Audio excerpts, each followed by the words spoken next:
Hello everyone and welcome to today's class.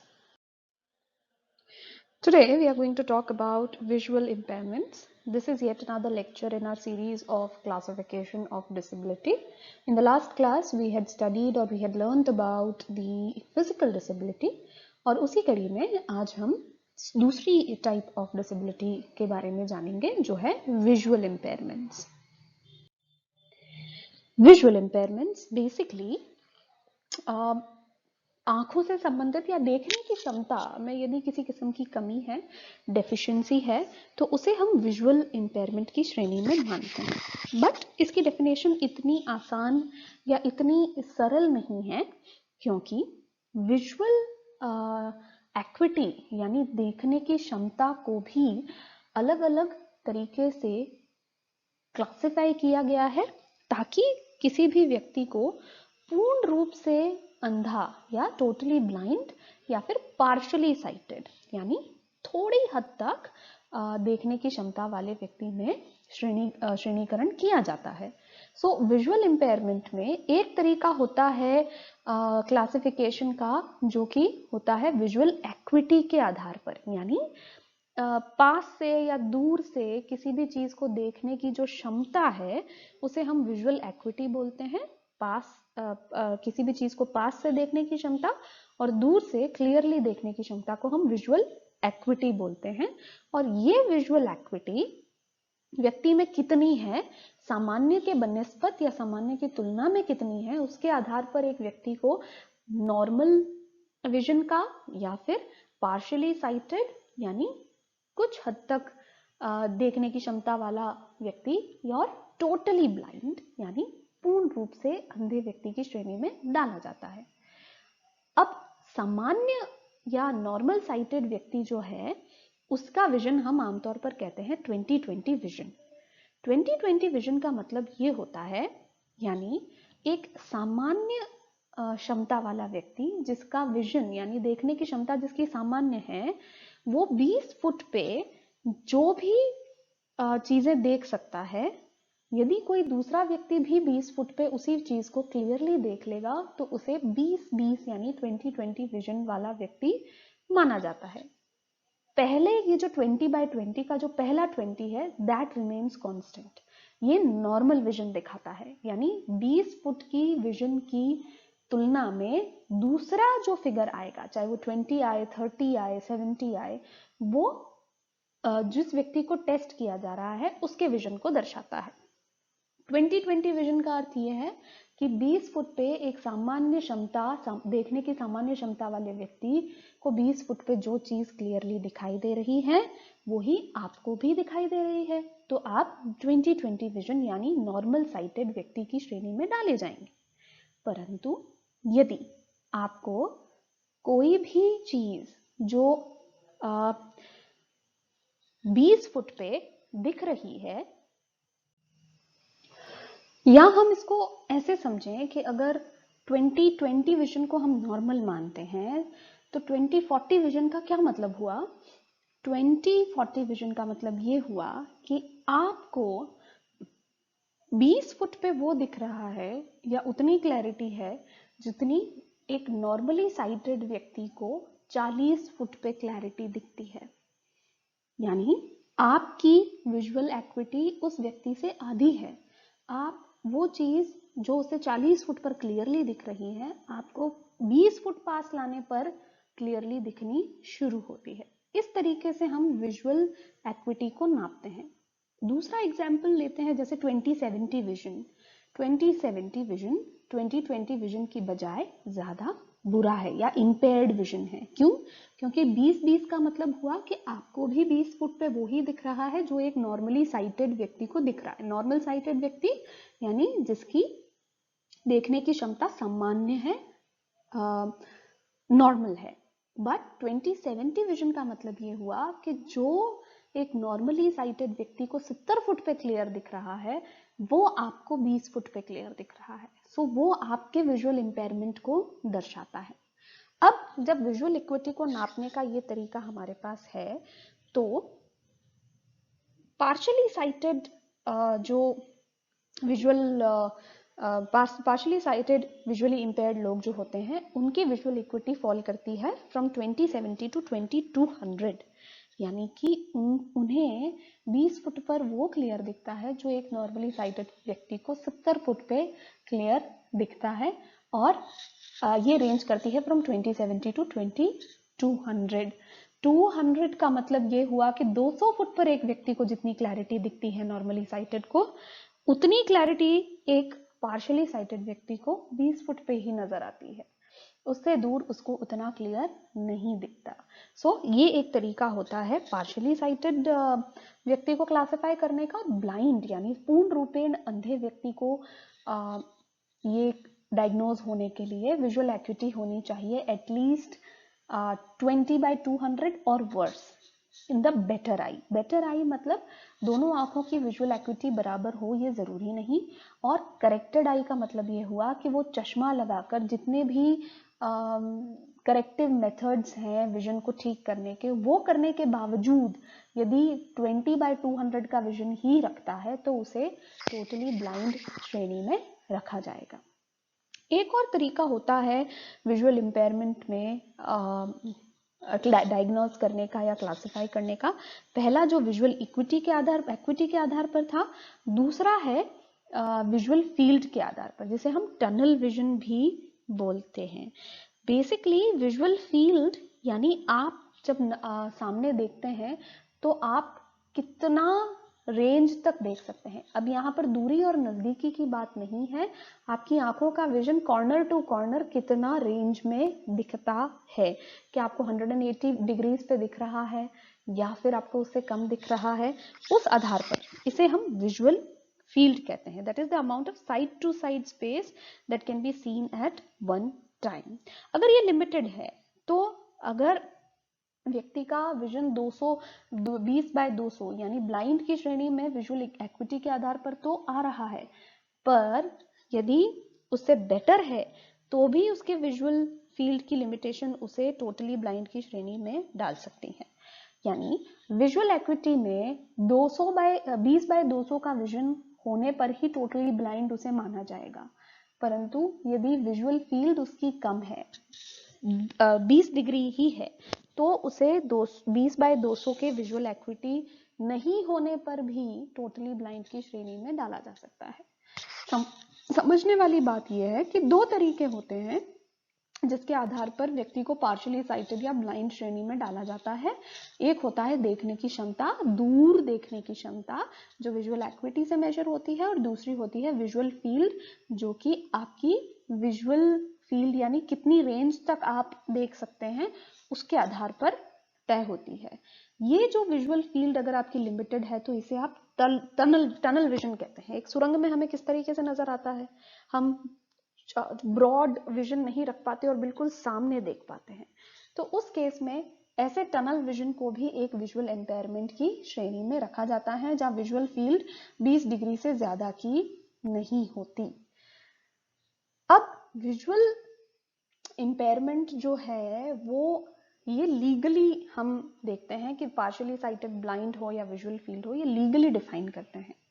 आपको screen पर जो लेफ्ट साइड में चार्ट दिख रहा है, जो आपने कहीं ना कहीं यदि कभी अपनी आई टेस्ट कराया होगा तो जिस चार्ट को दिखाया जाता है आपको पढ़ने के लिए ABCDEFGH, पहले बड़े अक्षर फिर छोटे अक्षर फिर उससे छोटे अक्षर, तो वो विजुअल इम्पेयरमेंट को आइडेंटिफाई करने का एक चार्ट है जिसे हम कहते हैं स्नेलन चार्ट। स्नेलन चार्ट वो चार्ट है जो कि आपकी विजुअल एक्विटी को टेस्ट करता है और उसके आधार पर विजुअल इम्पेयरमेंट को आइडेंटिफाई करता है। एक और तरीका जो विजुअल इम्पेयरमेंट को क्लासिफाई कर सकता है वो होता है व्यक्ति के पढ़ने की क्षमता या फिर देखने की ऐसी क्षमता जहां टोटली ब्लाइंड ऐसे बच्चों को माना जाएगा जो बिल्कुल भी नहीं देख पा रहे और उन्हें दूसरे सेंसेस पर निर्भर करना पड़ता है, जैसे कि ब्रेल, तो वो सिर्फ ब्रेल के माध्यम से ही पढ़ पाते हैं, तो उन्हें हम टोटली ब्लाइंड श्रेणी में डालते हैं।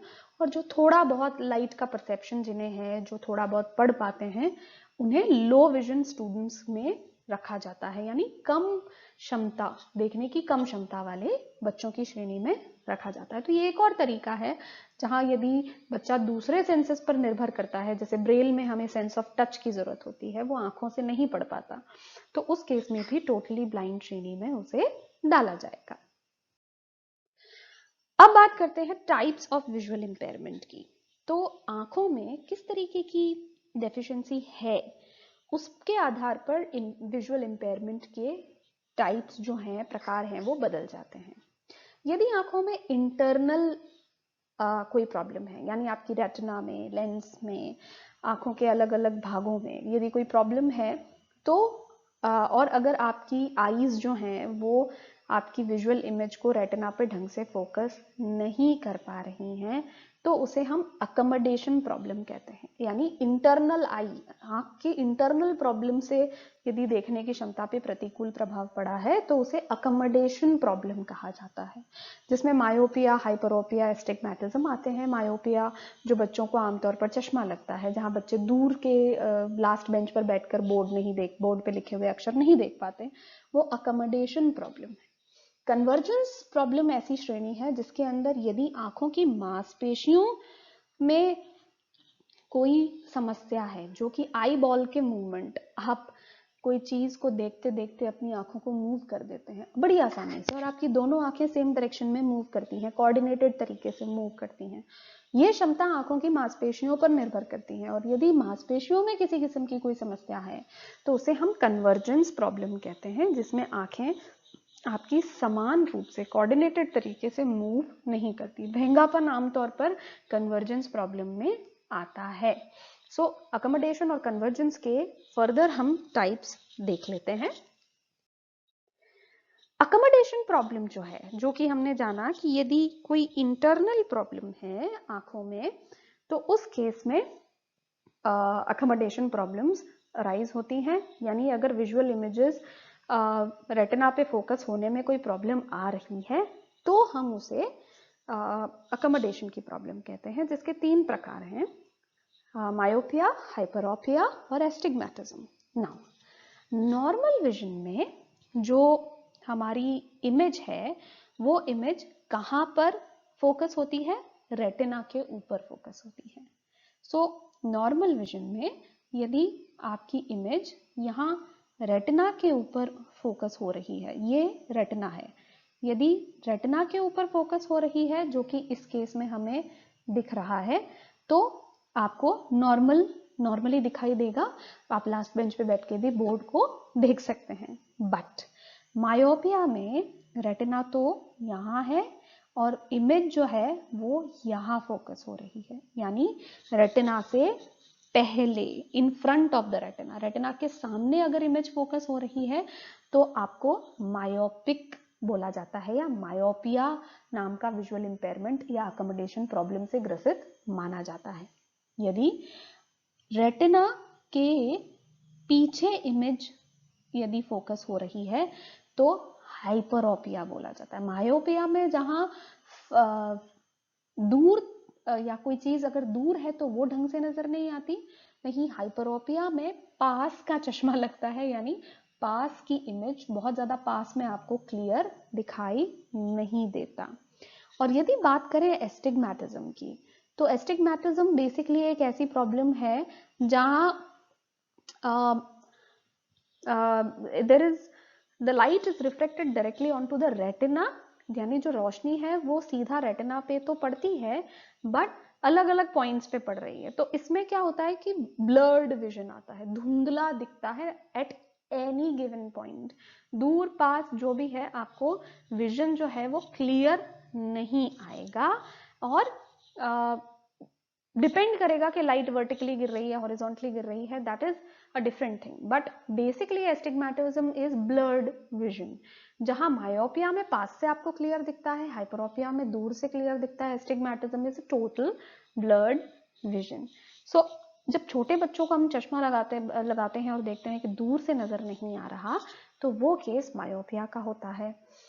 हाइपरोपिया आपको पास से देखने की अक्षमता को कहलाता है, और एस्टिग्मेटिज्म ढंग से फोकस होने में प्रॉब्लम को दिखाता है और ब्लर्ड विजन को कहलाता है।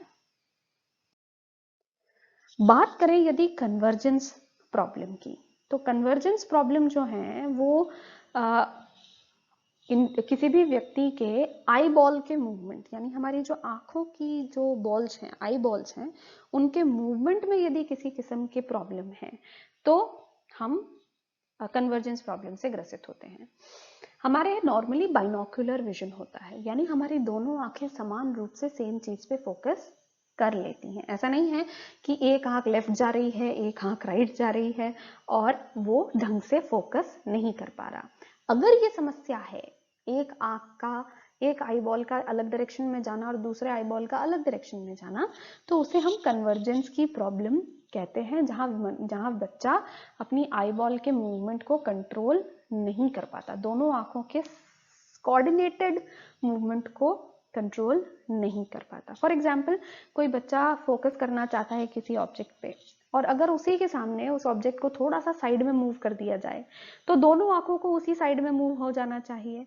बट अगर वो ऑब्जेक्ट ऊपर या नीचे ले जाया जाए तो आंखें ऊपर और नीचे होनी चाहिए। अगर ये नहीं हो रहा, अगर वो उस मूविंग ऑब्जेक्ट को फोकस नहीं कर पा रहा, तो उसे हम कन्वर्जेंस की प्रॉब्लम कहेंगे। ये प्रॉब्लम इसलिए आती है कि जो आई बॉल्स हैं, जो मसल्स हैं जो इस आई बॉल को मूव करती हैं, उनमें कोऑर्डिनेटेड ऑपरेशन नहीं है, सामंजस्य नहीं है, समन्वय नहीं है दोनों आई बॉल के मूवमेंट की, because of the muscles which are not working properly. इससे क्या होगा, यदि कोऑर्डिनेशन प्रॉपर नहीं होगा तो बच्चे को क्लियर इमेज फोकस करने में प्रॉब्लम आएंगी और दिखने में भी। आप नॉर्मली दोनों आई बॉल्स को, दोनों आईज को सेम लेवल पे फोकस देखने के आदी होते हैं। जिस व्यक्ति की आई बॉल्स अलग अलग डायरेक्शन में होती हैं, वो एस्थेटिकली भी बुरी लगती हैं, एबनॉर्मल लगती हैं, और साथ ही में उस व्यक्ति को देखने में भी प्रॉब्लम आती हैं। इससे धीरे धीरे टोटल ब्लाइंडनेस भी होने की चांसेस होते हैं।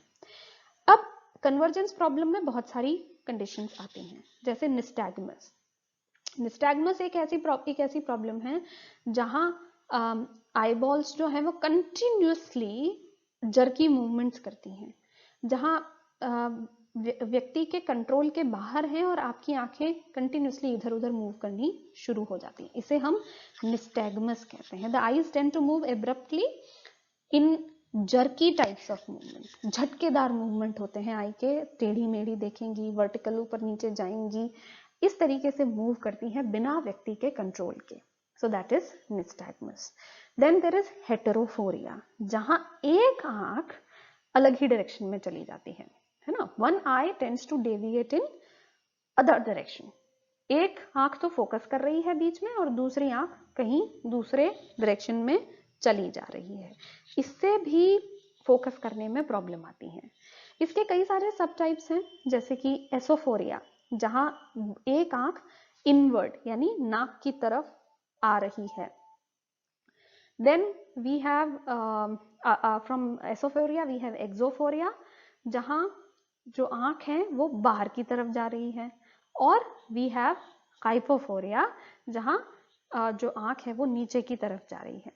देयर इज ऑल्सो स्ट्रेबिस्मस, जहां दोनों आंखें या तो सेंटर में आ जाती हैं, जब यदि आप अपने नाक के ऊपर फोकस करने की कोशिश करेंगे तो दोनों आई बॉल्स सेंटर में आ जाएंगी। वो अगर कॉन्स्टेंटली कंडीशन रहेगी तो उसे स्ट्रेबिस्मस कहा जाता है, और क्रॉस्ड आईज भी कहा जाता है। तो आई बॉल्स का यदि एबनॉर्मल मूवमेंट है तो उसे हम कन्वर्जेंस की प्रॉब्लम की श्रेणी में डालते हैं।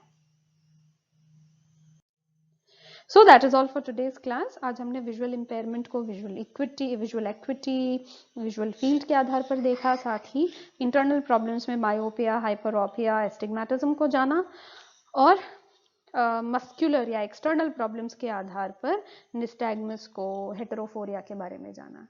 For notes on the topic, check the description box below. Thank you all very much.